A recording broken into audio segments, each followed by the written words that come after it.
अरे नाखवा हो नाखवा किती रे गोमू माहेरला जाते अशे गोमू माहेरला जाते हो नाखवा गोमू माहेरला जाते हो नाखवा तिच्या घोवाला कोकण आणि कसं प्रपोज केलं त्याने? हो तिच्या त्याने 14 वेळा प्रपोज केलं. 14 वेळा. हो. मी 14 वेळा नाही म्हटलंय. मग लास्ट मी केलं त्याला लग्नासाठी. 14 वर्षांनंतर मी त्याला खूप बोलले ना. 13 प्रपोज कसे होते? असं तो सांगायचा की अरे तूच आवडते मला. मग रिअलाइज झालं मला की नाही हाच आहे बाबा आपल्यासाठी. कन्सिस्टन्सी आणि एवढे पेशन्स कोणीच दाखवले नाही. त्यांनी खूप दाखवलं. फर्स्ट टाइम असं मी तिला शाळेत पाहिलेलं मिलाग्रिस मध्ये फर्स्ट फ्लोअर मध्ये. तेव्हापासून ती मला आवडत होती. मग मला हा आम्ही फ्रेंड्स झालो, नंतर बेस्ट फ्रेंड्स झालो. नंतर मी तिला प्रपोज केला पण तेव्हा काय झालं नाही काय. नंतर थोडं व्हायला लागलं दोघांकडनं. अकॉर्डिंग टू मी लव्ह इज म्हणजे माझ्यासाठी तरी लॉयल्टी आणि एफर्ट्स जे चिरागमध्ये मला दिसले.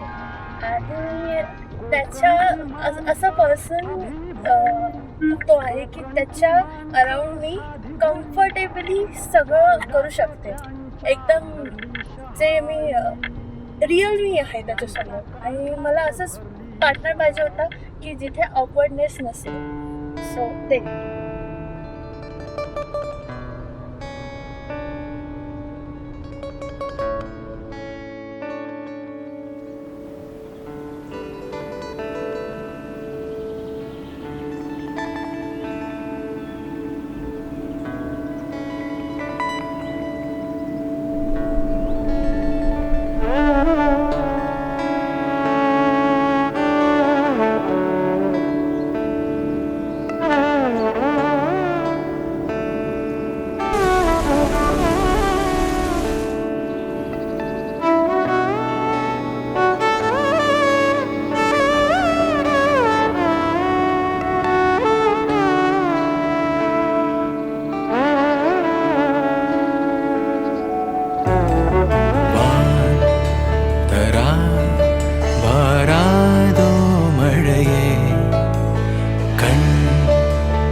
காற்றில் வருகின்ற வாசம் தருகின்ற மலரும் பூமுகத்தின் ஞாபகம்.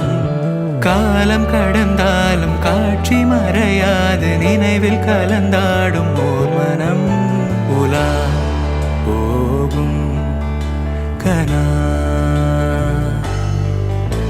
உலா போகும் வினா.